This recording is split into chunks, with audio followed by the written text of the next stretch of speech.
Nos vamos a casar aquí. Bueno, Dexente.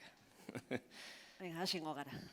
Arratsaldeon eta eskerrik asko guzti hori gaur Ramon Rubial fundazioak antolatu daben ekitaldi honetara etortziarren. Eneko Andueza mena orkestia Ibarren Armagintzaren Museuan plazer ondisa da niretzako eta harro sentitzeko moduko gauzia eta holase sentitzen naiz. Fundazioko patronoteko kidea naizenaren aldetik eta batez bere laguna eta alderdikidea naizelako. Muchas gracias a todos y a todas por venir a esta presentación del libro de Eneko Andueza, Jóvenes sin Juventud, organizada por la Fundación Ramón Rubial, de cuyo patronato tengo el honor de ser miembro. Presentar a Eneko aquí, en Eibar y en el Museo de la Industria Armera, es para mí todo un orgullo. Eneko, secretario general de los socialistas vascos, forma parte de una generación de jóvenes que, como yo, y muchas de las personas que hoy estamos aquí, vivimos bajo la sombra del terrorismo. Eneko, en su libro, realiza un trabajo de recuperación de la memoria todavía muy reciente, trazando un mapa personal y político de la realidad de una juventud vasca que no pudo permitirse ser joven, con el compromiso firme de no olvidar y la mirada fija en un nuevo horizonte de paz y justicia. Eneko, Jóvenes y Juventud sekula idatzi behar ezen duan liburua da, beste asko bezala, baina oso beharrezkoa da liburua da.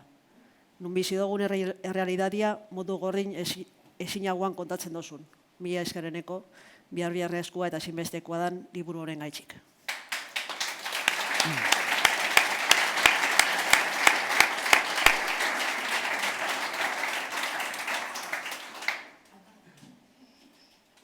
Y antes de dar paso a Jon Iraola, el alcalde de Eibar, me vais a permitir que lea un fragmento del libro. Yo necesitaba contar la mía, mi verdad, y a través de la mía, la de quienes conmigo hicieron un camino que ojalá nadie tenga que volver a hacer. Necesitaba que se supiera lo que vivimos y que se supiera por nuestra propia boca, de forma directa, sin maquillajes. Necesitaba que los que han venido después tengan en esa verdad una referencia para no equivocarse. Esta es la mía, es la nuestra, la de los jóvenes socialistas que vivimos una época condicionada hasta tal punto que nos quedamos sin juventud. Y ahora os dejo con el alcalde de Eibar, Jon Iraola. Jon. Eskerrik asko, Ana.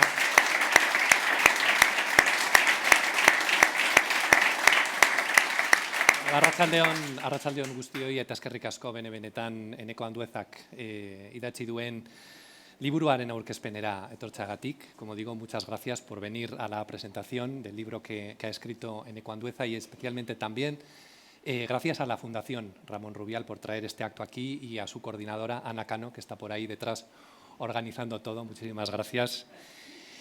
Bueno, yo me afilié al Partido Socialista y entré en lo que es la política local, la vida política aquí en el ayuntamiento.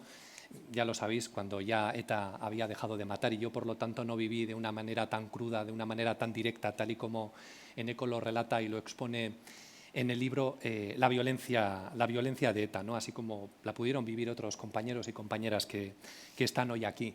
Pero no solo fue la violencia de ETA, fue también la violencia del entorno radical, la violencia de ese entorno que defendía y protegía a esa banda. También la de la sociedad en general, o vamos a decir de parte de la sociedad que lo que hacía era mirar hacia otro lado, posiblemente para, bueno, como manera o como refugio de eludir aquello que la sociedad estaba viviendo, pero también de la propia clase política. Y creo que Eneko ilustra de manera magistral esto que estoy diciendo cuando relata el vil asesinato de Fernando Buesa y de lo que pasó posteriormente, los días posteriores y la actitud que tuvo cada uno y el sitio que ocupó cada uno de los integrantes de esa clase política. A mí el libro me ha hecho que recuerde, que reviva la indignación, voy a decir, el malestar, voy a decirlo, el asco que yo mismo sentí, que hemos sentido en casa durante tantos años ante la violencia, ante la justicia, ante la injusticia que se vivía aquí en este país, especialmente, lógicamente, contra un determinado sector de la sociedad. Gran parte de mi familia paterna siempre ha estado afiliada al Partido Socialista, incluido mi padre, y aunque, como decía antes, yo no viví en primera persona de una manera tan cruda esa violencia, pues posiblemente por vincularme a mi padre, que entre las virtudes y los defectos que tenía, pues tenía pues no sé, yo creo que la virtud en este caso de decir que era socialista allá donde quisiera, en fin, como tenían derecho a hacerlo otros que opinaban distinto a él, pues cuando era chaval, en aquellos finales de los 80, principios de los 90, sí que recuerdo haber tenido alguna microagresión de estas que aparecen aquí en el libro, ¿no? Pues de eso de sociata y, bueno, pues fascista y, bueno, pues estas cosas, ¿no? Que se vivían, aunque siempre de una manera anecdótica. A mí también me tocó vivir, como cuenta Eneko en una parte del libro, lo que yo vivía realmente como una agresión, y era ver cómo un profesor del colegio se pavoneaba llevando el legging de aquel momento así doblado, con el legging bien claro para que se viera, ¿no? Y además cómo invitaba a los alumnos. Yo también viví aquello, y era algo que no entendía, porque a mí ya desde casa, y a pesar de que tendría 12, 13, 14 años, pues a mí también en casa ya me habían enseñado lo que significaba egging, lo que suponía y además a quienes defendía. Y por lo tanto me resultaba absolutamente impensable cómo un profesor pudiera sugerir como lectura aquel panfleto, ¿no? Lo que, bueno, en fin, lo que yo al final estaba aprendiendo en casa, ¿no? Hay una frase en el libro, muy al comienzo del libro, que cuando leí me llamó mucho la atención y que tuve que recuperar cuando me invitaron a estar aquí en esta presentación, y que además quiero compartirla con vosotros y con vosotras, porque es una frase que me trajo unos pensamientos, unas ideas y unos sentimientos que yo ya tenía, pues lógicamente con el paso del tiempo casi olvidados, ¿no?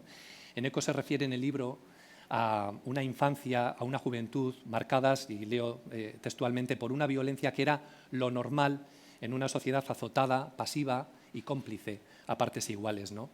La frase, tal y como yo la siento, aparte de ser completamente cierta, es una frase demoledora. Es una frase demoledora por las tres palabras que utiliza y que describen perfectamente la sociedad de aquel momento, ¿no? Una sociedad que aprendió a normalizar, a considerar que aquella violencia que se ejercía contra una determinada parte de esa población, de esa sociedad, era algo, pues eso, normal, que la asumió como propia. Posiblemente, pues en fin, cuesta con la perspectiva de hoy entender por qué fue así, pero la asumió. Y ya no hablo solamente de atentados, sino que hablo pues de las agresiones, del vacío, bueno, pues en fin, de todo lo que era el día a día o la vida de gente, compañeros y compañeras del partido que vivían en Hernani o que vivían en otros pueblos donde realmente la realidad pues era quizá más diferente a lo que se vivía en Éibar, ¿no? Era una sociedad, como Eneko dice, una sociedad pasiva, y es que era así. Es decir, era una sociedad que durante años ignoró la violencia, posiblemente por miedo, ¿no? Y eso la hizo cómplice de los matones, porque podía haberse hecho cómplice precisamente de la otra parte, pero eso no fue así, obviamente una parte de esa sociedad, ¿no? Una sociedad que yo calificaría, porque se lo he oído en muchas ocasiones a una compañera de la agrupación, una sabia compañera de la agrupación de Éibar, decir que es una sociedad enferma. Y verdaderamente lo era.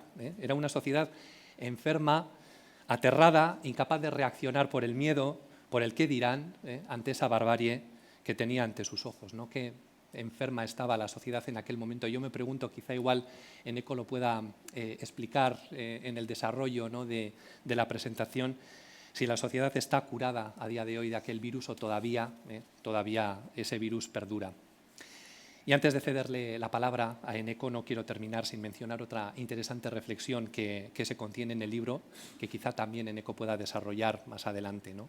Y dice, es una frase muy cortita: lo que como sociedad, se pregunta él, ¿no?, lo que como sociedad hemos hecho mal para que quienes nacieron a partir de 1997 no sepan quién fue Miguel Ángel Blanco y todo lo que rodeó su asesinato, ¿no? Yo aquí añadiría no solamente el de Miguel Ángel Blanco, sino el de todas las demás víctimas del terrorismo, ¿no? Creo que a día de hoy, con la perspectiva actual, no podemos permitirnos el lujo de que se olvide o de que se ignore lo que sucedió. Por eso libros como este son esenciales, ¿no? Son esenciales porque cuentan una versión de esa historia que a veces se ha quedado olvidada. Son libros incómodos, porque poner negro sobre blanco, a mí también me ha costado leer el libro, determinados pasajes, pues porque al final terminan emocionando, ¿no? pero son importantes porque retratan y ponen a cada uno en su sitio. Y no podemos permitir ni que se olvide, ni tampoco podemos permitir que otros edulcoren o le resten importancia al relato del que fue posiblemente el periodo más oscuro de la historia de nuestro país. Eskerrik asko, Eneko. Os dejo con el secretario general de los y de las socialistas de Euskadi, Eneko Andueza. Eskerrik asko. Eskerrik asko.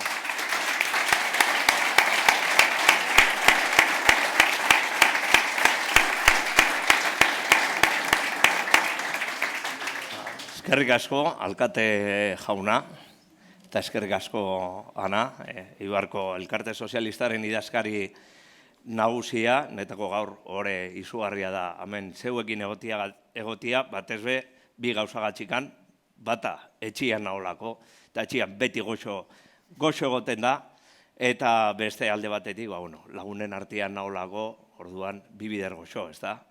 Eskerrik asko etortziagatik, muchísimas gracias por haber venido, era algo que teníamos pendiente, que pues, por fruto de las circunstancias que estamos viviendo, pues no podíamos hacerlo antes, pero desde luego hemos querido celebrar, o ha querido la agrupación socialista de Eibar celebrar la presentación de este libro y desde luego siempre es un motivo de orgullo que a uno le llamen desde casa pues para presentarlo, ¿no? No es el primero que escribo, pero probablemente sí sea uno de los más especiales, por no decir el más especial, ¿no? No es fácil escribir un libro, ¿no? Nunca, porque enfrentarse a la página en blanco siempre es complicado y doblemente complicado cuando se trata de que afloren sentimientos y que afloren recuerdos pues que no son precisamente agradables, ¿no? Y este es un libro que reconozco que ha sido doblemente duro. Doblemente duro porque, evidentemente, primero tienes que recopilar todos los datos o los testimonios de los compañeros y compañeras, que también ha tenido su parte buena, porque al final te permite reencontrarte con muchos compañeros y compañeras que hacía tiempo pues, que no hablabas o que no estabas por diferentes motivos de la vida, porque se han marchado a vivir fuera principalmente, y otro porque, evidentemente, hay cosas que uno parece que las tiene olvidadas, pero que están muy presentes, bastante más presentes de lo que podríamos imaginarnos, ¿no?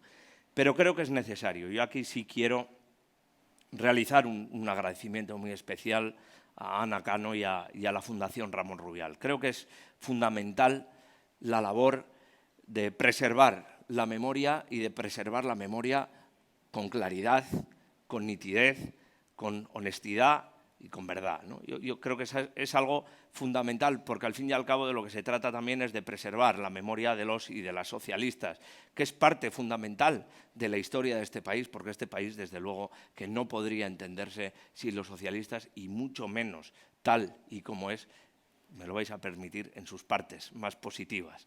Por tanto, mi agradecimiento en una labor que considero que es fundamental, sobre todo para que las generaciones futuras, esas generaciones a las que hacía referencia Jon en su alocución, sepan verdaderamente lo que ocurrió en Euskadi. Olvidar nunca se va a olvidar, ni se va a olvidar ni se debe olvidar, porque en esa memoria está la garantía de que no vuelvan a suceder cosas como las que han sucedido en este país. Y para mirar al futuro, desde luego, también hace falta una mirada al pasado, precisamente para eso, ¿no? Para no cometer los errores que se han cometido y que, por desgracia, todavía siguen dejando heridas en nuestra sociedad.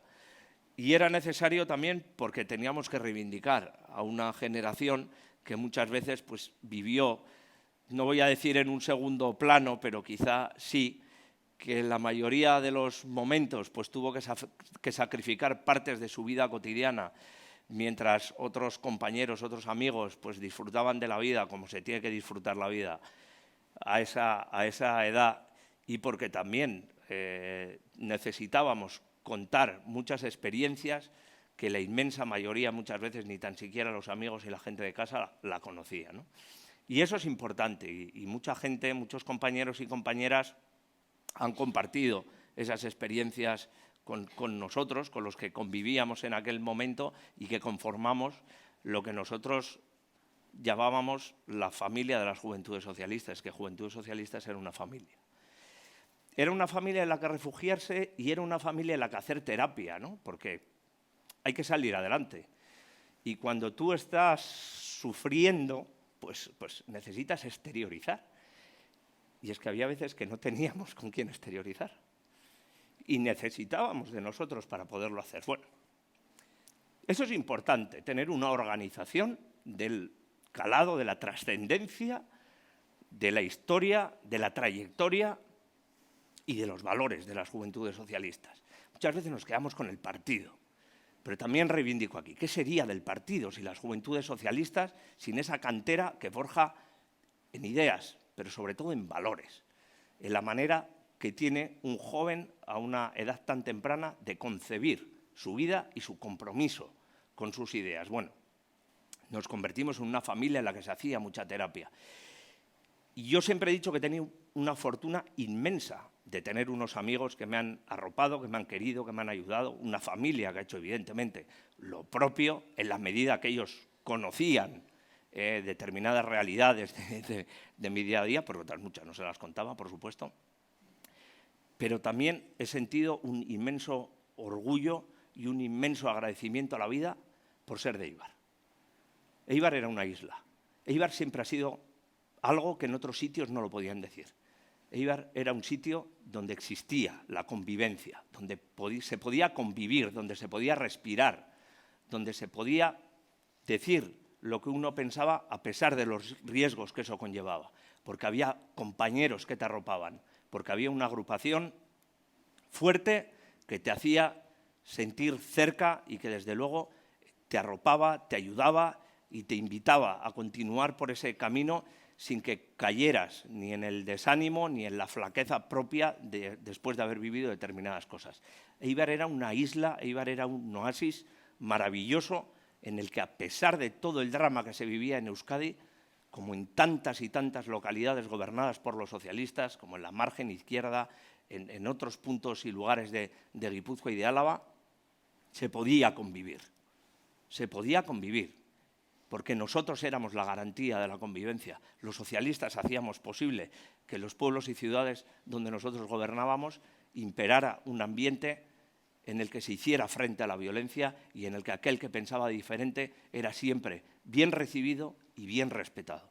Y eso a mí, como ibarrés y como socialista, siempre me ha despertado un orgullo absolutamente inmenso. Esas respuestas ciudadanas que había en Éibar, en Ermua, en momentos tan dramáticos, tan rompedores como el asesinato de Miguel Ángel Blanco, en tantos momentos tan difíciles, vivir aquí era un inmenso orgullo y una tranquilidad.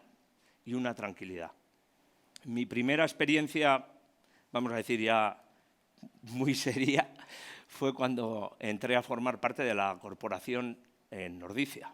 Pues porque no había compañeros, a mí desde el partido se me invitó a formar parte pues, de esa corporación en representación de los socialistas, cubriendo ese hueco, y ahí es la primera vez en la que fui verdaderamente consciente de la importancia, del valor de vivir en un entorno, en una sociedad que plantaba cara al terrorismo y que sobre todo respetaba al diferente, ¿no? Porque Ordicia era un sitio absolutamente irrespirable, era un auténtico infierno. Y yo a Iñaki Durrell siempre le decía, es que nosotros termina el pleno, termina la comisión, termina la bronca, y nosotros nos vamos a nuestra casa. Yo me voy a Éibar, me voy a mi oasis, a mi ciudad maravillosa, pero es que tú te quedas aquí y te quedas prácticamente solo, ¿no?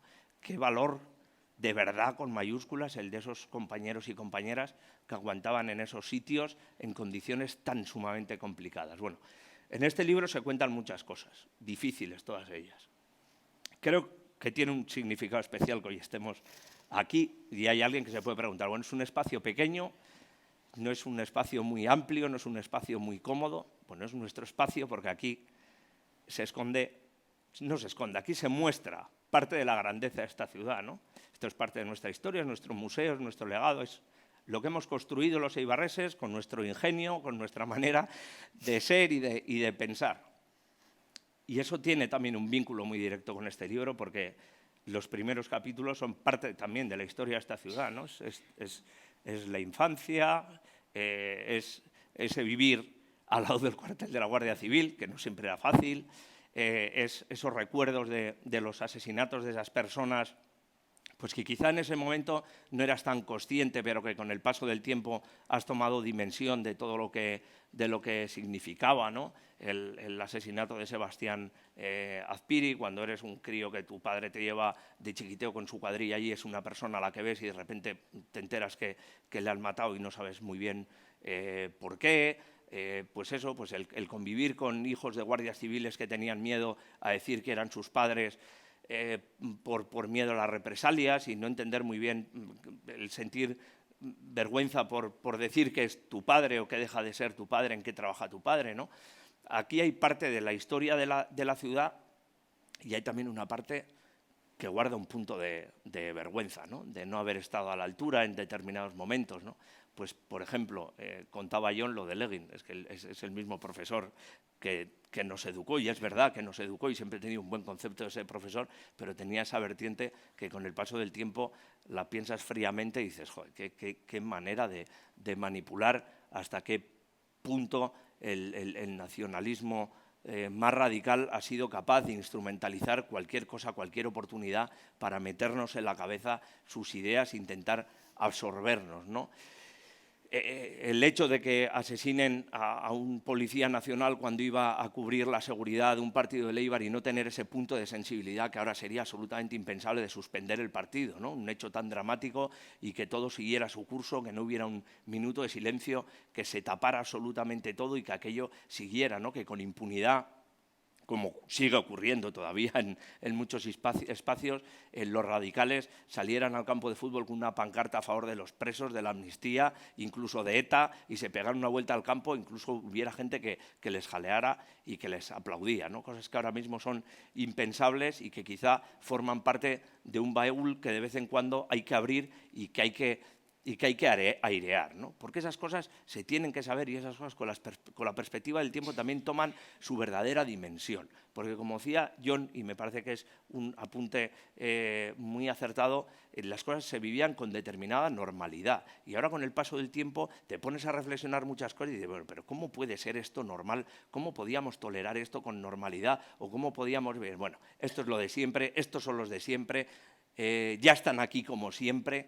Joder, y que no hubiera una respuesta ciudadana enérgica, contundente, que se posicionara en contra de esa gente. Y yo me acuerdo de la gente de Gesto por la Paz en Eibar. En mi cuadrilla hubo gente que nos fuimos sumando a las concentraciones de Gesto por la Paz, pues ya cuando teníamos, yo qué sé, 16, 17 años. Pero yo me acuerdo que igual iba del particular a casa, pasabas por la Plaza Unzaga, había una concentración de gente de Ribatasuna y había media docena de mujeres, repito, y lo digo alto y claro, de mujeres, siempre eran mujeres, que aguantaban con el lazo azul, con su pancarta, me acuerdo de la madre de Ana, de Margarita Larrañaga, de gente, joder, que ha estado dando la cara ahí y que a pesar de los insultos, de las agresiones verbales, aguantaban, ¿no? Heroicidad ciudadana que se ha quedado en el anonimato y que merece un respeto y un reconocimiento como el de esos concejales, como el de cualquier militante que a pesar, o de cualquier ciudadano, que a pesar de recibir 1000 amenazas seguían aguantando, ¿no? Eso también es orgullo de ciudadanía y eso es algo que desde luego siempre tiene que quedar en el recuerdo, no como algo extraordinariamente heroico, pero sí como un acto de honestidad con uno mismo y de compromiso con la sociedad en la que vive. Y esas cosas no las podemos olvidar, no tenemos que dejar que se olviden. Ayer en una entrevista que le hicieron a una víctima del terrorismo en el Diario Vasco decía una frase que me impactó muchísimo y que es absolutamente cierta, ¿no? Dice, no, había mucha gente que se callaba por miedo, pero había otro porcentaje altísimo de la sociedad vasca que no se pronunciaba por comodidad. Y eso es terriblemente vergonzoso. Y aquí ha habido gente que se ha callado por comodidad, no ya por miedo, porque probablemente hubiera tenido el valor suficiente de decirle lo que fuera a cualquiera a la cara, pero hacía por comodidad, por no complicarse la vida, mientras otras ciudadanas y ciudadanos de este país de pleno derecho la tenían absolutamente complicada, ¿no?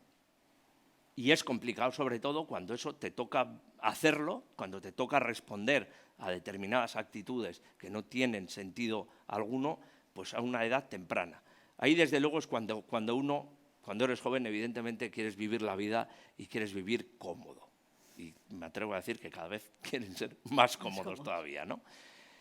Y precisamente vivimos en una incomodidad que nos hipotecó parte de nuestra vida y ahora, cuando pasa el tiempo, hay veces que algún compañero me ha hecho esta reflexión, joder, qué valientes fuimos. Había gente que decía que estábamos locos, que no.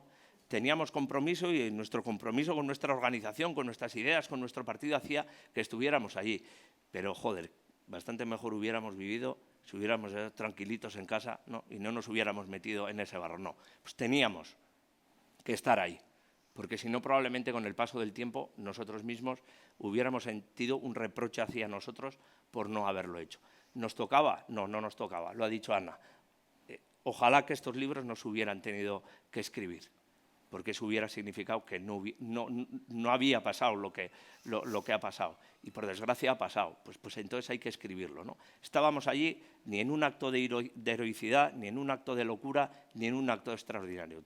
Estuvimos allí porque teníamos que estar, punto, porque era nuestra obligación y porque era nuestro compromiso, a pesar de que eso nos hipotecara buena parte de nuestra vida. Esa vida no va a volver. Eso ya no va a volver, porque yo, por desgracia, no voy a volver a tener 22 años, ojalá. Ni voy a poder hacer lo que hacía con esa edad por razones obvias. Y esa es una deuda que va a tener esta sociedad con nosotros para siempre. Con nosotros, con todos los concejales y concejalas de nuestro partido y de otros partidos que tuvieron que llevar escolta, pero también con nuestras familias, también con nuestros amigos, también con nuestro entorno y con la sociedad en general. Una parte de la sociedad vasca tiene una deuda con otra parte de la sociedad vasca. Y no tiene vamos a decir, que tomarse esto como un reproche, ni como una verdad absoluta, sino como una evidencia lógica, fruto del sentido común.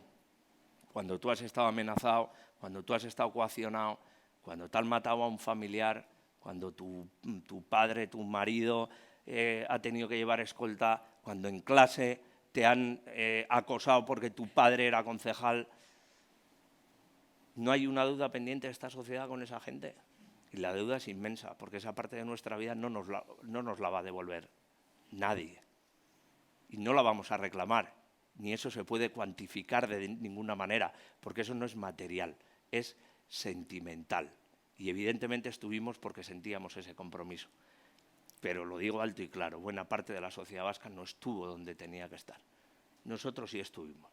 Y lo podemos decir con orgullo y desde luego sin ningún tipo de rencor hacia nada y hacia nadie, porque así somos los socialistas. Socialistas somos compromiso, pero también somos sencillez, somos honestidad, somos humildad, somos solidaridad, somos tantas cosas buenas que creo que este país, incluso en las peores circunstancias, se merecía que los socialistas estuviéramos ahí y estuvimos. Por tanto, bueno, aquí hay parte de esa historia del partido, de esa parte de esa organización inmensa que es Juventudes Socialistas. Aquí hay relatos que nunca habían salido hasta la fecha y que están contados por boca de sus protagonistas, que fueron los que lo vivieron o los que lo vivimos. Aquí hay trozos de vidas que en aquel momento estaban partidas en 17.000 pedazos y que se han reconstruido.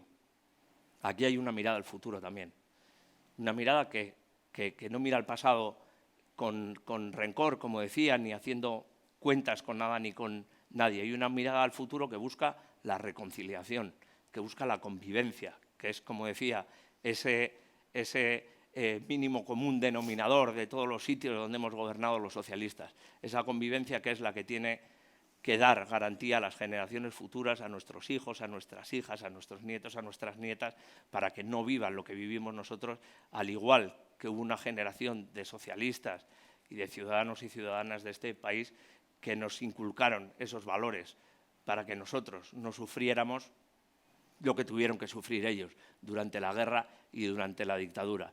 Yo el día que se terminó ETA me sentí doblemente feliz. Primero, evidentemente, por Euskadi y por este país y por España y por Europa, porque un país que vive con terrorismo es un país mucho, mucho peor. Y que se termine la violencia siempre es una noticia que desde luego hay que celebrar con la máxima alegría. Y desde luego eso era un motivo de satisfacción suficiente. Pero el segundo, porque sabía que aquel día me iba a meter a la cama y al día siguiente iba a ser el primer día de mi vida, sin terrorismo. Porque yo viví desde que nací con el terrorismo en mi vida. Y ese es un triunfo, ahora sí que lo podemos decir después de más de 10 años, que única y exclusivamente, o en gran medida, con un protagonismo muy importante, se lo debemos a muchos ciudadanos y ciudadanas valientes, a la gente, a las fuerzas y cuerpos de seguridad que lucharon, a tantos jueces, a tantos periodistas que contaron la verdad y, por supuesto, también a 2 gobiernos valientes liderados por socialistas que hicimos posible la paz. Y eso es un triunfo nuestro. Eso es un triunfo nuestro. Eso es un triunfo nuestro.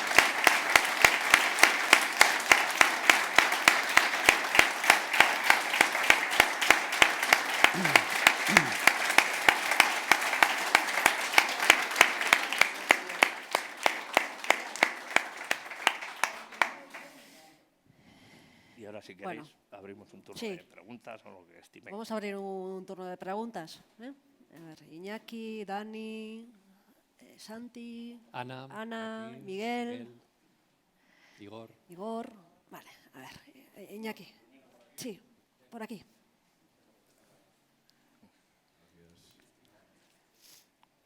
Gracias. Sí.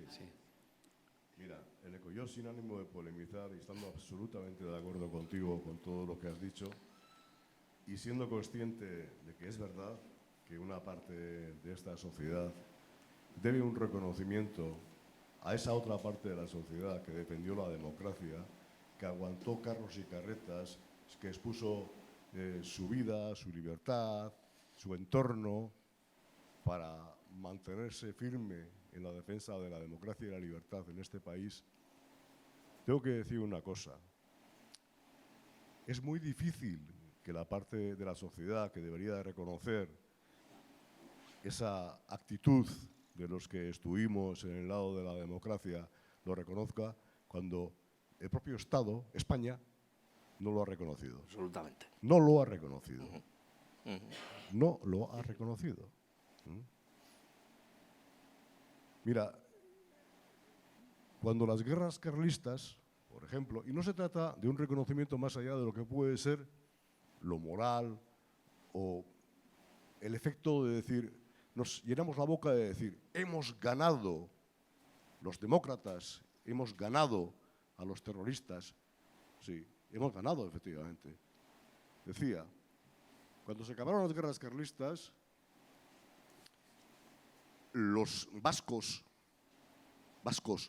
que lucharon contra los carlistas en el ejército liberal, o sea, voluntario vascongado en las filas de la libertad, tuvieron un reconocimiento que era que sus hijos no iban a servir, no iban a hacer el servicio militar. Como un reconocimiento, oiga, como un reconocimiento de que habíamos ganado la guerra contra el totalitarismo del carlismo. Entonces era, pues eso, ¿no? El absolutismo. Y esto, efectivamente, la guerra la hemos ganado. Pero ese reconocimiento, no solamente para uno mismo, sino para lo que uno supone para sus hijos, para sus nietos. Es decir, mira, mi abuelo, que tuvo los santos cojones, o mi abuela, que tuvo los santos ovarios de estar allí, y tiene, nada, un diploma, yo qué sé, tiene algo que le reconoce.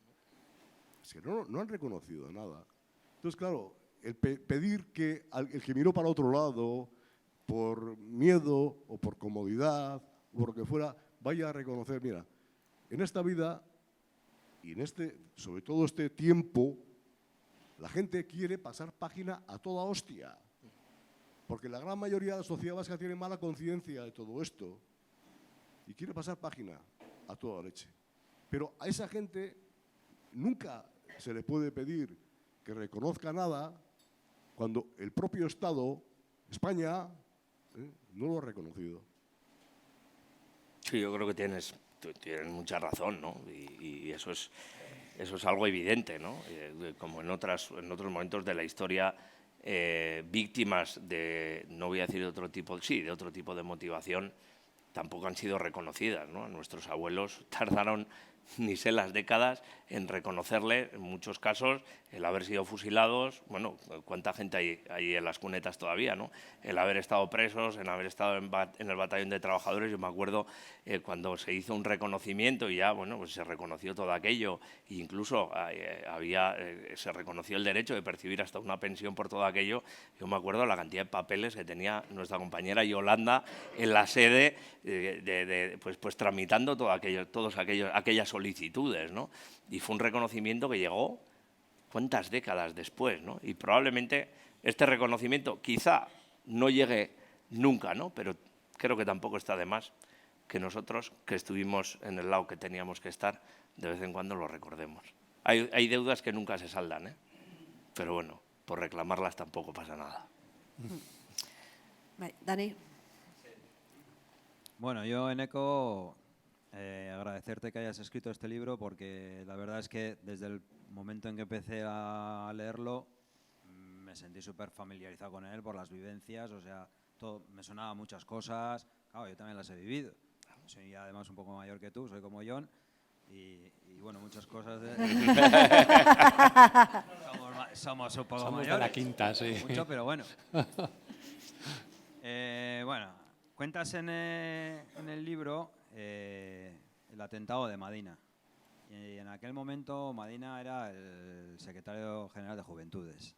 Y yo creo que, bueno, me gustaría saber cómo os afectó a vosotros en Juventudes que Madina hubiera sufrido un atentado y cómo superasteis ese miedo, ¿no? Porque me imagino que, ostras, te hace vulnerable ver cómo tu secretario general es atentado y a ti, pues supongo que el miedo se os metería a todos en el cuerpo. Y luego también Madina habla de la indiferencia de la sociedad, de cómo era posible que la gente no reaccionara. Hace poco ha estado hablando de eso, ¿no? ¿Cómo supera la sociedad esa indiferencia? ¿O cuál fue el momento, cuál crees tú también que fue el punto de inflexión, ¿no? En el momento de decir, bueno, ya está bien, que la sociedad empieza a cambiar. ¿Cuál crees tú y cómo empezó eso? Yo creo que hay un momento que creo que todos lo tenemos muy marcados al respecto de la segunda pregunta que haces, que yo creo que es el asesinato de Miguel Ángel Blanco. Yo creo que ahí la sociedad se sintió, yo creo que ha sido la vez que más directamente se ha sentido agredida, ¿no? A pesar de que hay representantes institucionales asesinados, un montón, me da igual que fueran gobernadores civiles, jueces, pero yo creo que ahí la sociedad ya se sintió especialmente atacada por las formas y sobre todo por la simbología que tuvo todo aquello, ¿no? Superar un atentado cuando se lo hacen a alguien cercano es complicadísimo, ¿no? Edu no era ni secretario general de las Juventudes Socialistas de Euskadi, era secretario de Política Institucional. Era un miembro, no raso, pero sí raso, de la ejecutiva. Edu destacaba porque hablaba muy claro y hablaba muy bien. Sigue hablando muy bien. Sigue hablando muy bien. Entonces era una persona que en nuestras reuniones, en nuestras asambleas, sentaba a cátedra. Entonces, pues bueno, ya se vislumbraba un poquito el relevo de Dani Díez y bueno, pues todo el mundo pensaba en Edu, y Edu era una persona que en la organización, incluso fuera de la organización, en muchos debates a los que iba con otras organizaciones políticas juveniles, destacaba. Aquello supuso un mazazo gordísimo. Hay por aquí compañeros de aquella época, y recuerdo especialmente a Luis Vicente Castellanos, en fin. Joder, hay momentos en los que yo creo, si me vais a permitir que le eche un poco de humor, yo creo que la noticia corrió más rápido incluso que si hubiéramos tenido en aquel momento móviles o WhatsApp. Fue brutal, porque daba igual dónde estuviera cada cual, que se enteró como mucho a la media hora, como mucho. Corrían los teléfonos a casa de uno al otro, un atentado a Edu. Pero ¿cómo es posible? Claro, ya era una agresión tan sumamente directa a la organización que ahí evidentemente nos acojonamos todos muchísimo, una barbaridad. Aquello fue terrible porque ahí nos sentimos tan sumamente vulnerables de, bueno, han ido a por Edu, que es uno de los que destaca, pero pueden ir a por cualquiera de nosotros. Y eso ya no fue ni el típico empujón en unas fiestas, ni el que te tiren un calimocho por encima, ni el que te digan algo al oído. Le pusieron una bomba no para tener las consecuencias que, entre comillas, felizmente tuvo. Aquella bomba iba a matarle, iba a acabar con su vida. Y eso, evidentemente, es algo que te deja destrozado, que te deja desnortado, que te hace replantearte hasta tu existencia de arriba a abajo y dices, ¿esto cómo se puede superar? Bueno, esa misma tarde hay que reponerse, manifestación, hay que contestar y ahí es donde verdaderamente fuimos conscientes que vivíamos una familia. Pues porque hubo gente que se refugió en casas de otros para hacer terapias, que hablábamos mucho más, que nos unimos mucho más, que hicimos mucha piña, que hicimos mucha terapia y que desde esa unidad tuvimos la capacidad de sacar esa fuerza de flaqueza que nos situó sujetando una pancarta cuando siempre habíamos estado detrás. Y ahí el partido que tengo que reconocer que fue tremendamente generoso. Yo me acuerdo que gente como Zapatero, como Rubalcaba, como Pepe Blanco, no, el protagonismo es de los chavales. Lo que los chavales decidan será el lema, no hay más patria que la humanidad, el organizar todo, hasta la seguridad nos dejaron que organizara, o sea, de arriba a abajo. Y aquello nos hizo más fuertes. El contacto entre nosotros y sobre todo el contacto con el propio Edu, que evidentemente lo pasó francamente mal, ¿no? Yo lo cuento en el libro, le mandábamos novelas, yo le mandaba cajas de panteras rosas, porque a mí me encantaban las panteras rosas y como siempre nos teníamos los dos como fanáticos de las panteras rosas, pues le mandábamos cajas de panteras rosas, le echamos mucho humor, un humor que a veces, pues bueno, era un poco macabro, pero era necesario. No fue fácil superar aquello, no fue fácil, porque pensábamos que la organización se rompía, se disolvía, que la gente no iba a volver a querer comprometerse y sin embargo fue todo lo contrario. Al sentir esa unidad y sobre todo al sentir que había jóvenes que también se vieron agredidos porque eran socialistas de corazón y que habían atacado a uno de los suyos sin ser parte de la organización y dieron el paso para ser parte de la misma, yo creo que aquello fue un paso definitivo para saber que teníamos que seguir por ese camino, nos costara lo que nos costara, aunque lo que nos pudiera costar fuera la propia vida. A ver, yo te quería preguntar personalmente a ti, ¿qué te molestaba más, los insultos o malas caras, todo lo que sufrías, o la indiferencia de la sociedad? Pero luego te voy a preguntar si con los años has llegado a entender, o iba a decir perdonar, pero no tanto perdonar, entender esa indiferencia. Me lo has contestado un poquito con lo de la comodidad. Entonces voy a cambiar un poco la pregunta y es, hoy en día, ¿tú crees que recibiendo agresiones por el simple hecho de poner una chozna o ir en la tamborrada, que todavía seguimos así, porque son cosas que se las han apropiado ellos como suyas y no permiten que nadie entre en esos temas? ¿Tú crees que hoy en día esa comodidad se ha diluido un poco? Que la gente es un poquito más, oye, déjales, oye, pasa un poco del tema y así. La gente ahora yo creo que contesta más. Y con el paso del tiempo, la perspectiva del tiempo también te hace ser más consciente de que hay cosas que antes se veían con normalidad que ahora pues se ven como algo absolutamente fuera de lo común, ¿no? A mí, principalmente, lo que más me ha dolido siempre eran los momentos más críticos cuando asistías al funeral de un compañero asesinado, es ver el dolor de la familia. Eso era algo que a mí particularmente me quebraba por dentro, ¿no? Ese dolor que es incalculable y que yo creo que es algo que es muy difícil de superar. Yo creo que se aprende a convivir o a vivir con ello, pero es algo que nunca se puede superar, ¿no? Pero evidentemente la indiferencia, lógicamente, también. Pero creo que también estamos en un punto muy importante en el que habrá habido mucha gente que con el paso del tiempo haya hecho examen de conciencia y a la hora de preguntarse, sobre todo ahora que se ha vuelto a remover todo un poco con motivo del 10º aniversario del fin de ETA, habrá hecho reflexión, examen de conciencia y habrá dicho, ¿dónde estaba yo entonces? Y ahí habrán sentido su propia vergüenza y habrán sabido dónde estaban. Y yo, ese reconocimiento, si han hecho ese examen, han hecho ese reconocimiento, aunque lo hayan hecho en silencio para sí mismos, para mí me vale. Yo no soy católico y creo que el perdón entra muchas veces dentro de esa concepción católica que no está en mí. Por tanto, yo no tengo por qué perdonar. Probablemente si alguien tiene que perdonarse tendrá que ser a sí mismo por algo que piense que ha hecho mal. A mí me vale con que la gente haga examen de conciencia, reflexione dónde estaba yo en aquel momento y sea consciente de que estuvo donde tenía que estar o no estuvo donde tenía que estar.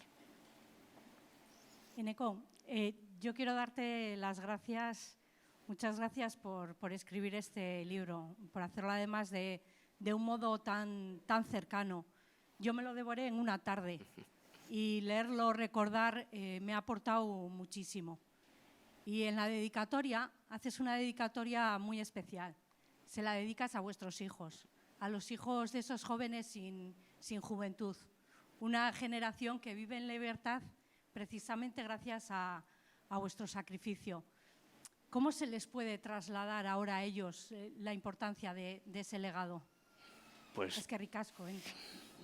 es difícil, ¿no? Porque hay cosas que son muy difíciles de explicar, ¿no? Y en nuestras casas muchas veces, cuando ha salido algún tema espinoso, la guerra civil, muchas veces nuestros abuelos, yo recuerdo a mi abuelo paterno, mi abuelo Matías hablaba de la guerra y en cuanto profundizabas un poco, te pegaba una larga cambiada y hablar de otras cosas, que esto a él le removía todo aquello, porque además a él le pilló, por desgracia, en la mili y para colmo le tocó luchar en el bando que no era de los suyos, o sea, doblemente, ¿no? Doblemente removido.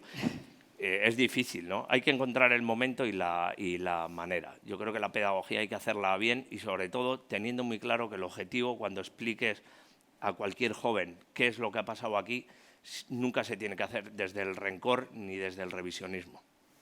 Desde la verdad absoluta, desde la verdad de cada cual, porque creo que cada cual tiene su propia verdad y la verdad de cada uno es de cada uno y lo que tiene que servir es para exteriorizarlo y para que otros sean también comprensivos y entiendan la verdad del otro, porque creo que es como también se puede hacer recorrido, pero sobre todo sin un ánimo ni de odio ni de rencor, ¿no? Yo creo que en esta sociedad no estamos para eso. Vivir con rencor es tan difícil y tan duro que creo que no merece la pena. Hay que contar las cosas tal y como fueron, pero sobre todo desde la perspectiva de saber que eso tiene que servir siempre para que no vuelvan a pasar ellos lo que pasamos nosotros. Pero como digo, siempre impregnando valores de libertad, de respeto al que piensa diferente, del reconocimiento del sufrimiento que ha sufrido tanta y tanta gente en este país, pero nunca ni desde el revisionismo, ni desde el rencor, ni desde el odio, porque eso no nos llevaría a nada. Eneko, Eneko, la verdad es felicitarte por el libro, porque el libro engancha y a mí me ha hecho llorar, es la verdad. Bueno, muchos jóvenes estuvisteis implicados en la política, en defender unos derechos en los que creíais y por eso fuisteis perseguidos, fuisteis señalados y hasta tuvisteis que llevar escolta. Muchos jóvenes hoy en día no han oído hablar de ETA. Por un lado, igual a nosotros nos puede parecer bien, pero por otro lado, a nosotros que hemos vivido toda aquella época, la verdad es que ese desconocimiento nos parece bastante fuerte. ¿Cuánto se aleja del objetivo principal, el objetivo primordial, que es que lo que pasó no vuelva a suceder más? Yo creo que tenemos que afrontarlo con absoluta crudeza y con sinceridad. Es decir, no contar parte de lo que ha sido la historia de este país es ocultar una parte de la historia y, por tanto, estamos privando del derecho a nuestros jóvenes de conocer lo que ha sido este país y cómo ha sido este país, ¿no? Yo creo que los libros de historia, porque no tienen que hacer un recorrido histórico de lo que ha pasado aquí, desde luego contarlo. Y además me parece que hay ejercicios que son más que válidos, son muy productivos para poderlo hacer, ¿no? Y son eficaces y desde luego creo que es algo que nuestros jóvenes se merecen conocer y saber en profundidad, ¿no? Escuchar a las víctimas, saber lo que han sentido, qué fue ETA, de dónde nace, cuál es su desarrollo, qué consecuencias tenía. Yo creo que eso es historia de este país, ¿no? Y ocultarla me parece que es un ejercicio, diría que un tanto vergonzoso, ¿no? Pero ese ejercicio de contarlo hay que hacerlo bien, ¿eh? porque aquí hablamos muchas veces del relato y el relato que nos quieren vender algunos tampoco se ajusta a la realidad. Por tanto, como digo, aquí cada cual tiene la suya y tendremos que contar cada cual la nuestra y hacer nuestro propio ejercicio de explicar a nuestro entorno dónde estuvimos, cómo lo vivimos y qué era aquello bajo nuestra visión. Y tampoco tenemos que permitir que otros lo cuenten por nosotros, ¿no? Y que otros cuenten la historia como ellos la vieron, porque probablemente sea bastante más cómoda de cómo la vivimos y la sentimos nosotros, ¿no? Bueno, pero creo que hay que hacerlo y creo que esa pedagogía hay que hacerla donde hay que impartir algo tan importante que es educación, ¿no? Los socialistas siempre hemos concebido la educación desde los valores, ¿no? Que creo que es importante, que te voy a decir yo a ti, Santi, que has sido profesor, ¿no? De inculcar esos valores y, como decía antes, sin ánimo de inculcar ningún tipo de idea de odio ni de enfrentamiento, contar con sinceridad lo que pasó aquí. Y si podemos contarlo, podemos hacer ese ejercicio por boca de los que lo vivieron, de los que lo vivimos, tanto mejor. Yo siempre, y es una reflexión que se le hacía mucho a Iñaki y a Miguel cuando nos tocaba hacer actos cívicos. A mí me tocaba hacer actos cívicos y siempre les decía, se nos ha ido uno más y con él se va parte de la historia de la ciudad, de nuestro partido, de esa gente que vivió la República, la Guerra Civil, la dictadura, y si no recoges sus testimonios, si no le escuchas, si no escribes libros que recoja su opinión y sus vivencias, es una parte de la historia que se va con ellos y que se pierde. No volvamos a cometer ese error. Nos ha sucedido bastante con esa parte de nuestra historia. Con esta parte eso no podemos permitir que suceda. No pueden pasar las generaciones callándonos y pensando que con el silencio se van a superar determinadas heridas. Hay que contarlas, porque eso muchas veces también ayuda incluso a curar esas heridas también. ¿Alguna pregunta más? Sí, por aquí estaba Miguel. Sí. Vale.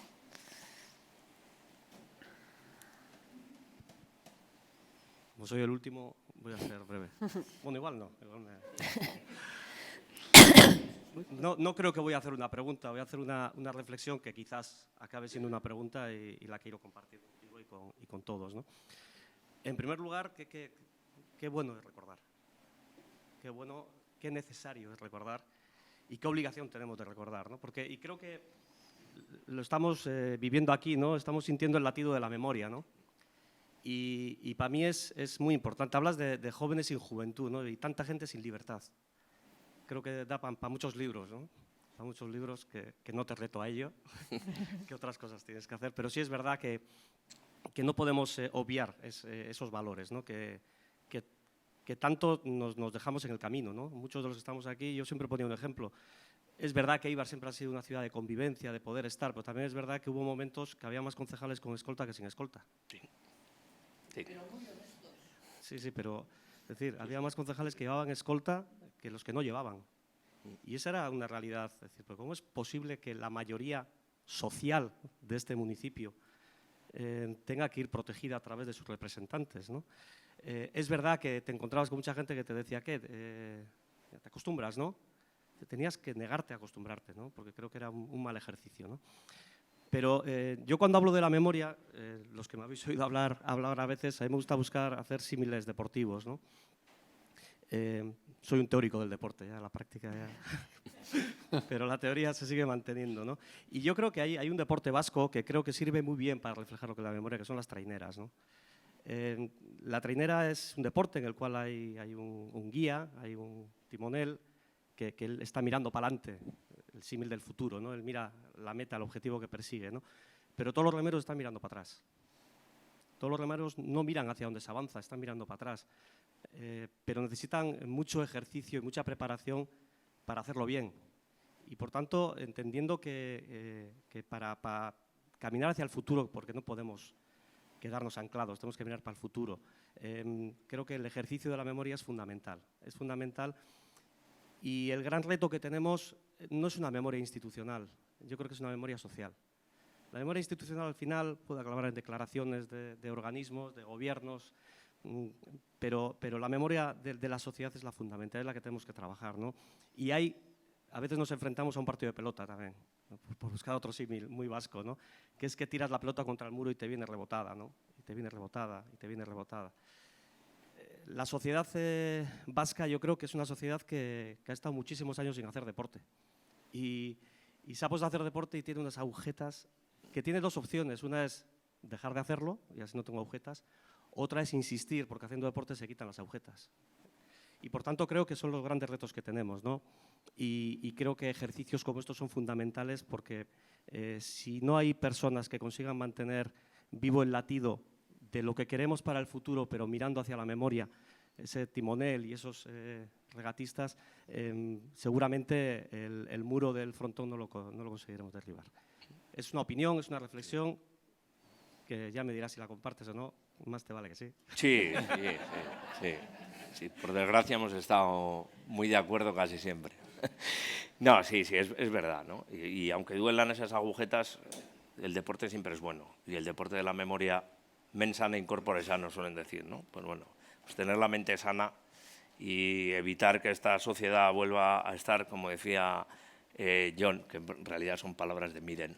Sí, Vivíamos en una sociedad enferma. Creo que es importante, ¿no? Y el mantener ese ejercicio de recuerdo también. Aquí vivíamos en un oasis, pero en ese oasis estuvimos a punto de perder a 2 compañeros en poco tiempo, a José Luis Vallés y a Benjamín Atucha. Y eso hay veces que, bueno, como los vemos entre nosotros, pues están, pero podían no haber estado, ¿no? Y esos son momentos pues difíciles, y yo pues me acuerdo, pues, la corporación estaba Iñaki, que tenía hijos, pues bueno, pues que eran chavales y que podían oír cosas en el colegio. Yo he visto a Miguel meter en el coche de sus escoltas el cuco con sus hijos, joder.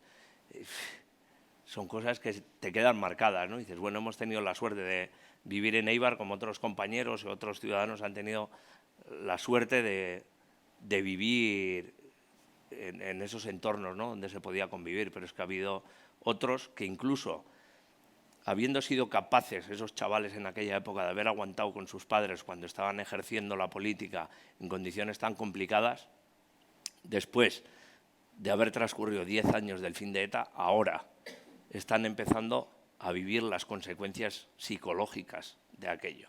Y tenemos compañeros que ahora mismo tienen a su hijo en el psicólogo, porque ahora mismo están empezando a sacar todo lo que llevaban años guardando ahí dentro. Y eso es durísimo, Bueno, no voy a decir que el tiempo vaya a curar las heridas, ojalá que sí, pero yo de lo que sí estoy convencido es que la memoria ayuda siempre primero a no olvidarla, es obvio, y sobre todo a saber recordar y compartir esas vivencias que, como decía, tienen que servir siempre para hacer camino y para mirar al futuro.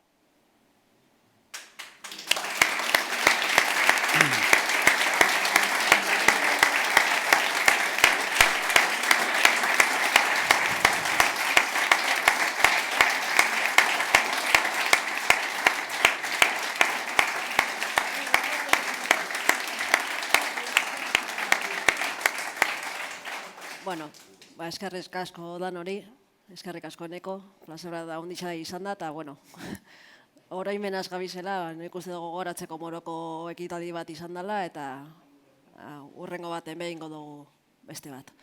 Gracias a todos por venir. Eskerrik asko. Eskerrik asko, arratsalde on.